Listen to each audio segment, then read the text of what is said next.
మీ పార్టీలో ఎవ్వరు లేరండి. ఈ ఎన్నిక కాంగ్రెస్ ఓటేస్తే వేస్ట్, వచ్చేది 400 సీట్లతోటి నరేంద్ర మోడీ ప్రభుత్వం వస్తున్నది. పసుపు రైతులున్న పాల్గొండ గడ్డ ఇది. ఈయన పొద్దున్న లేస్తే మనకు కేంద్ర ప్రభుత్వంతో పని. కాంగ్రెస్ ఓటేసుడు ఎందుకు, ఓటు వృధా చేసుకున్నాడు ఎందుకు? ఆ క్యాండిడేట్ ఎవరైతే ఏంది, ఎవరు ఇప్పుడైతే వాళ్ళు ముందుకు వస్తలేరు. నేను కరీంనగర్ పోతా అంటే పెద్ద మనిషిని, లేదు కరీంనగర్ కాదు నువ్వు నిజామాబాద్ అని ఇటు పంపిస్తున్నారు. కాంగ్రెస్ ఓటేసుడు ఎందుకు, కాంగ్రెస్ గురించి మాట్లాడడం ఎందుకు, అనవసరం అనుకుంటే నన్ను కెలికిండ్రు, నా నోట్ల వేలేసిండ్రు, జరం మాట్లాడిపించాలి. ఒక వీడియో తీసి పెడితే కింద మీద అయింది మళ్ళీ కాంగ్రెస్ పార్టీ.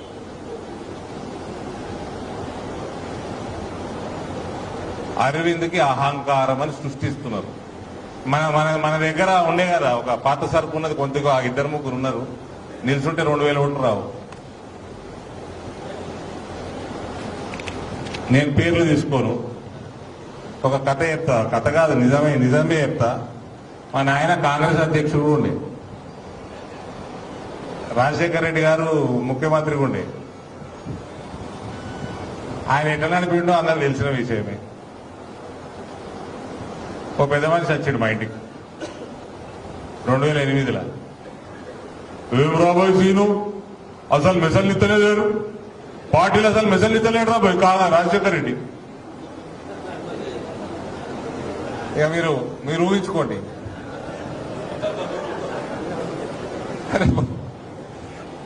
ఈడ కూడా ఎలక్షన్లు వస్తే, ఏమైనా టికెట్ వస్తే, పార్టీ ఏమైనా పైసలు ఇస్తే అందులో పైసలు మిగిలించుకుందాం అనుకున్నటోనికి కూడా అసలు పట్టుకొని అరవింద్కి అహంకారము అని కాంగ్రెస్ వాళ్ళు ఇటు చేస్తారు. రాజకీయం డైరెక్ట్ రాజకీయం చేయడానికి రాదు. అరవింద్ మీద ఏమున్నదన్నా, ఓ రూపాయి తిన్నడా? చేసింది ఒకటే వాగ్దానం పెద్దది, చరిత్రలా తిరగరాసే వాగ్దానం. తిరగరాసేదా లేదా? నా లెక్క ప్రకారం అన్న పసుపు బోర్డు తెచ్చుడు ఒక ఎత్తు, నరేంద్ర మోడీని ఇక్కడ తీసుకొచ్చి అనౌన్స్ చేయించారు ఇంకో ఎత్తు.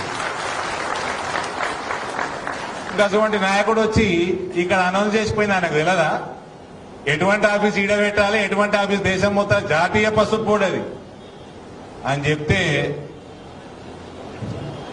అహంకారం దేన్నంటారు. నేను ఇలా కాంగ్రెస్ వాళ్ళని ఎక్కువ అరుచుకోదలుచుకోలేదు, నిన్న మొన్న అయిపోయింది. ఈడ ఏమన్నా అహంకారం ఏందో ఇంకోసారి మాట్లాడకుండ్రి. నేను చెప్తా అహంకారం ఏందో.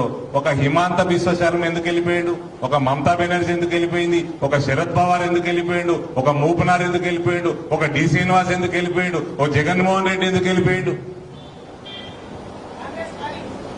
నేను ఇవన్నీ రాష్ట్రాలు పేర్లు చెప్పుకుంటా అహంకారం అంటే ఏందో మీ నాయకత్వం, కాంగ్రెస్ పార్టీ నాయకత్వం చేసిన అహంకారానికి వీళ్ళందరూ ఎట్టెట్లా పోయారో ఒక్కొక్క ఇన్సిడెంట్ చెప్తా. ఒక ముఖ్యమంత్రి కూర్చున్నాడు, ఆనాడు ఆయన చనిపోయిండు, ఆయన పక్కకి ఒక యువ నాయకుడు కూర్చున్నాడు. ఆ యువ నాయకుడు ఇలా ముఖ్యమంత్రి బీజేపీలా, కాంగ్రెస్ ముఖ్యమంత్రి ఆ పక్కకి కాంగ్రెస్ యువ నాయకుడు రాహుల్ గాంధీ ఇట్లా కూర్చుంటే 4 గంటలు వేడి చేపించి 3.5 గంటల తర్వాత చాయ్ బిస్కెట్ పంపించి 4 గంటల తర్వాత 2 కుక్కల్ని తీసుకొని వచ్చి ఇలా ప్లేట్లకి వెళ్ళి బిస్కెట్లు తీసి కుక్కకేసిండు. దాన్ని అంటారు అహంకారం. కాంగ్రెస్ లో ఉన్న నాయకులందరికీ చెప్తున్నా, మీ కాంగ్రెస్ పార్టీది చిట్టా తెలుసు, నాకు చిట్టా తెలుసు. నా జోలికి రాగురి దయచేసి.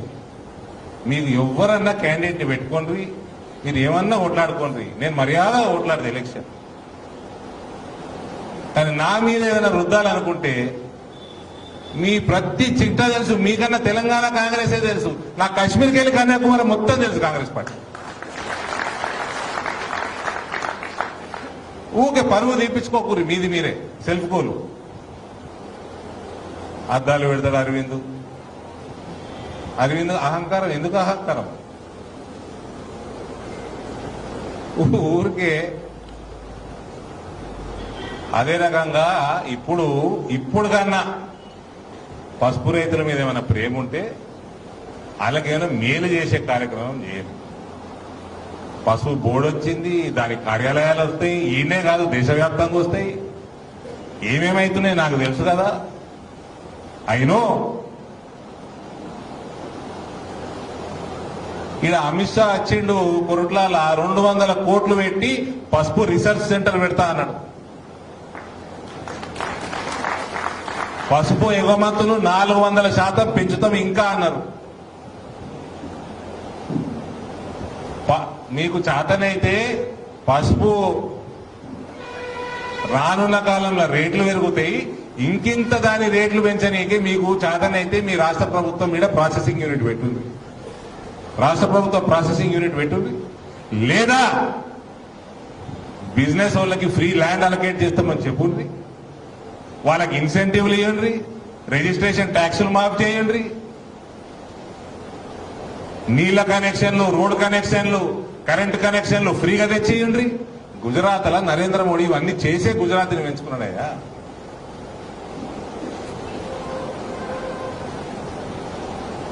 ఏమేమి అవసరమో అటువంటివి ఈడ లక్కంపల్లిలో ఎస్సీజెడ్ ఉన్నది కదా, ఆడ ధర లెక్క చెప్తారు ల్యాండ్లే, దానికి ఎట్లా తగ్గిస్తారో మాట్లాడుకోండి, లేకపోతే ఫ్రీ మీరు ఏడిస్తారో భూములు ఇవ్వండి.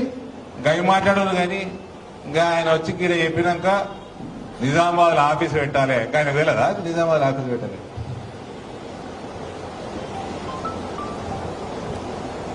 ఇలా రేట్లు పెరుగుతా ఉన్నాయి. రేట్లు పెరుగుతా ఉంటే భారతీయ జనతా పార్టీకి మంచి పేరు వస్తుందని, విస్తీర్ణత తగ్గుతుంది కాబట్టి రేటు పెరుగుతుంది అంటున్నారా లేదా కాంగ్రెస్ వాళ్ళు? మీడియా మిత్రులు అంటున్నారా? తేడా అది విస్తీర్ణత ఏంటి?